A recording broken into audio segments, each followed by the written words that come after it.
coaching changes. I know. Next question. Braxton Miller is in the Ohio State uniform next year. Kevin, go. Percentage-wise. 0.5% Braxton Miller is in a Ohio State uniform next year. No. No, huh? I think it's negative percentage. I think he's already gone. They didn't even mention him when they talked about quarterbacks. On ESPN, they were talking about the Ohio State quarterbacks. They were like, well, he's coming back and then he's coming back. Nobody even mentioned Braxton Miller at all whatsoever. He's gone. Bye-bye. Go ahead, Stone. 50%.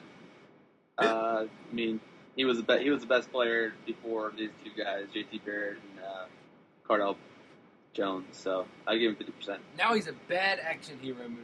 He's expendable. All right, his last the set before in 2013 was 162 with 255, 2,754 yards, 24 touchdowns, 7 interceptions, 158 passing yard rating. And he also ran for 1,000 yards. And I'll even give you a cooler percentage. Go ahead, give me that. 32% chance he's in maroon and gold. 47% chance that he's wearing orange and blue. Okay.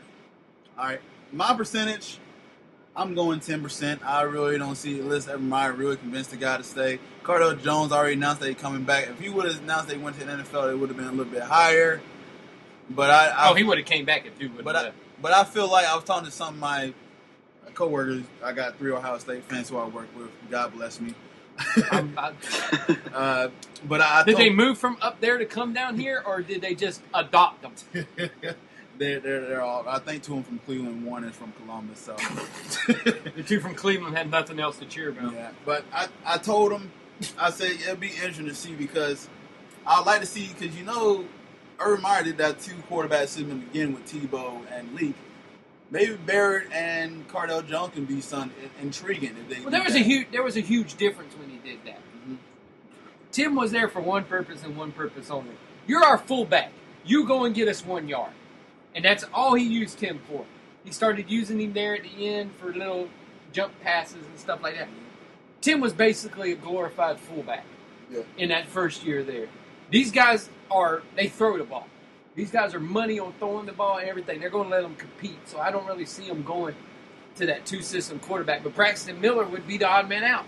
You ain't going to have a 3-system quarterback. Oh, yeah, exactly. But I think with that as well, with Cardell Jones, you get the option to run, pass, everything like that. Barrett, that's why I said it'd be interesting. Cardell's going to eat Barrett before the season even starts. So that's why I said. He's going to eat his competition. I don't know. It'd be interesting there. So, I mean, Braxton Miller should get a lot of credit what he did for Ohio State the years before. Should get a ton of credit. And it's not as injury happened. It just happened. So, and you gotta give credit to the quarterbacks that was behind. They was doing ready. They was ready. They was next man up pretty much. So, but yeah, 10% Braxton Miller. I don't really see him being back in Ohio State uniform next year. All right, here's the fun one. David Blatt is the coach of the Cleveland Cavaliers at the end of the year. He shouldn't have even been the coach at the beginning of the year. Give me a percent. Oh my God! I'm assuming that's 0%. That's 0%. He should be gone. He should be gone right now. He should. When LeBron pushed him, he should have just kept pushing him all the way out the door. Player coach kept pushing him. Yeah, he should have turned into Jackie Moon. Owner, player, coach. He should have just kept pushing him right out the door. Shoot. I think there's a 0% chance that he's the coach of the Cleveland Cavaliers at the end of the year. He shouldn't have even been the coach at the beginning of the year. That was the worst hire ever. And I said it then, and I'll say it again. All right, Stone, go Zone. ahead. You combined his name. I know, I combined them. Zone. Stone. Go ahead. 0%. He's with me. 0%, huh? No argument here. No argument here. I think 10%. I'm being real kind here. Giving 10%. Wow. You're always kind to people. Stop being kind. Listen, man. LeBron James did come back from a 2-week injury that he was out for 2 weeks.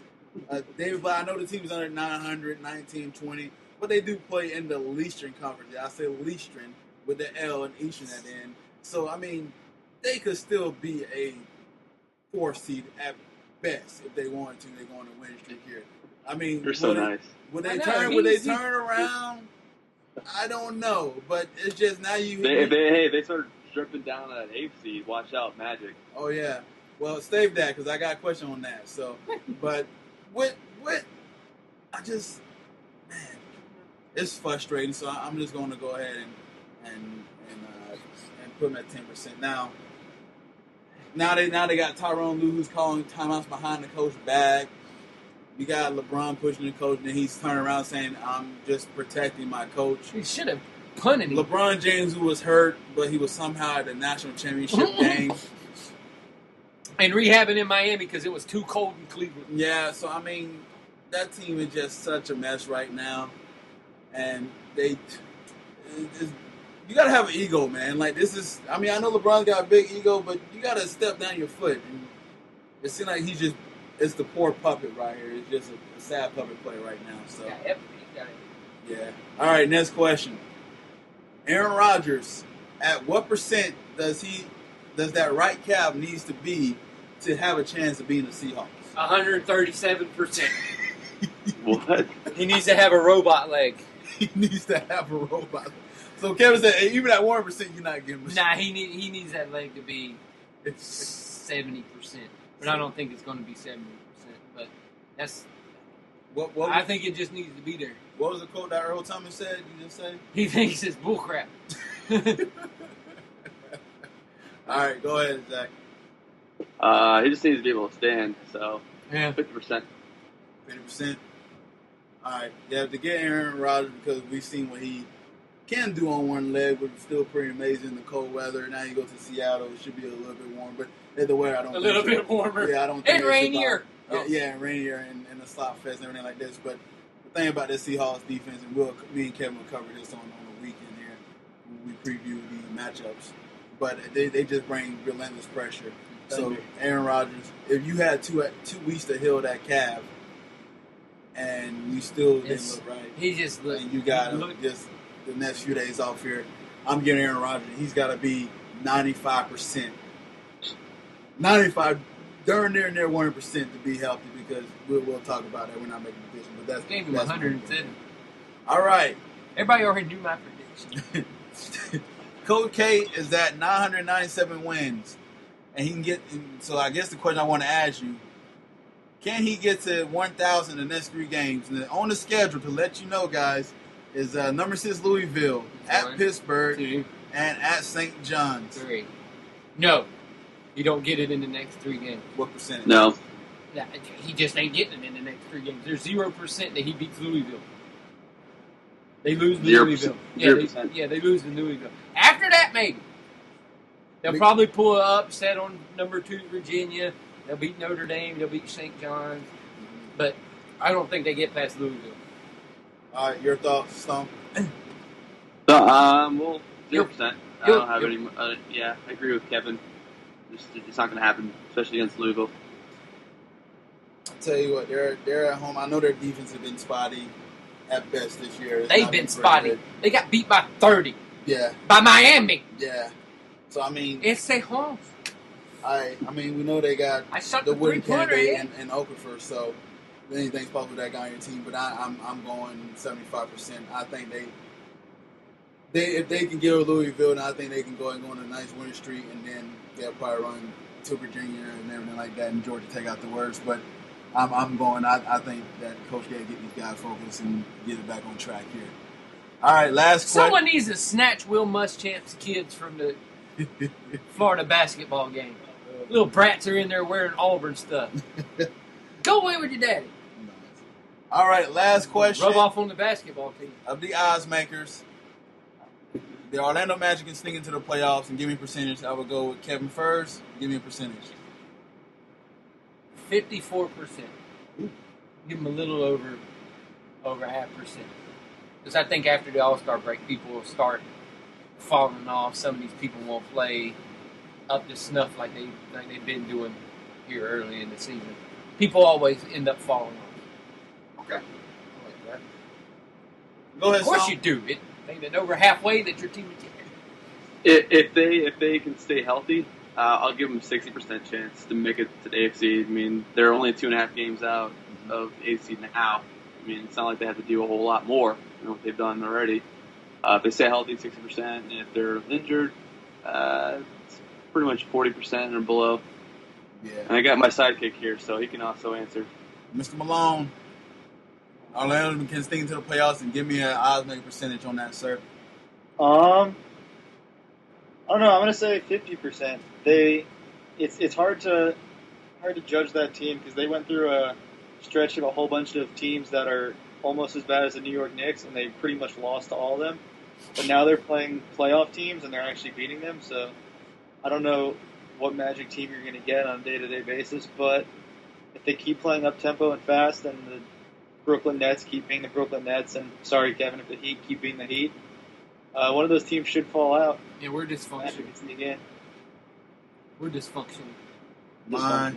We can't. It's because Josh McRoberts is injured. If he wasn't injured, you guys would be. You hear who they got interest in? Who? Brook Lopez. God, so many Magic fans wanted him back in the day. I was like, please, for the love of Jeebus, no.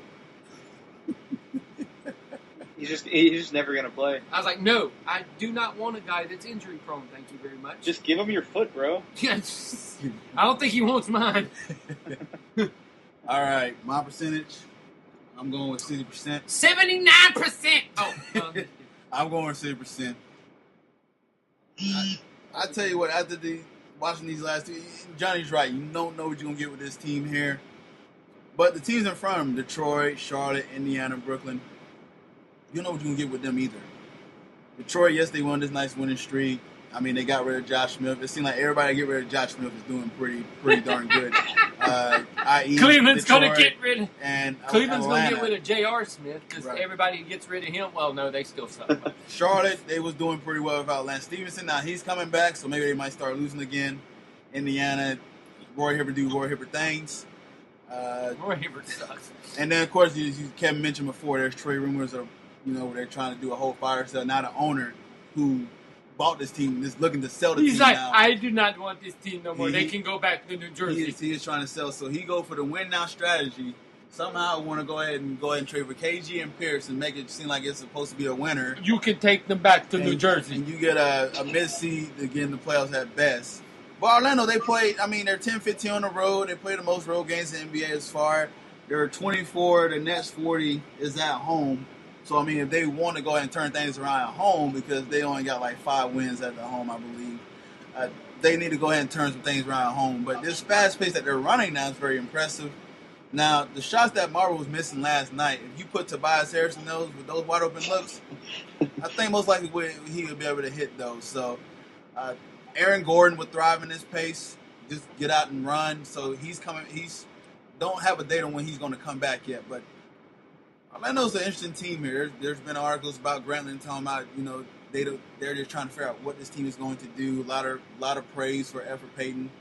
I know Kevin don't like his hair. Kevin's like, he got to do something with his hair. But yeah. But Orlando is amazing. Is one of those teams that, especially if you're a fan of it, they infuriate you sometimes. And they make you cheer for joy. So you don't know what you're gonna get with them. But I'm going. They make you run out of the house, stripping off your clothes. And then other times they make you mumble under your breath. Yeah, mumble under your breath and everything like that. And I hope you're keeping your shirt on, Kevin. Oh, I definitely don't run out the house with the Magic or something. I'm like, God, it's another basketball game. So, we got Memphis tomorrow, so it'll be interesting to see what we got there, and we'll get that set up. So, watch them beat Memphis. If we meet Memphis, I'm laying a golden egg. I'm just saying that right now. All right, let's close this bad boy up. We'll go ahead and do this. Make sure you do follow us on Twitter, our Twitter account. You can go to @BallsNotCourt.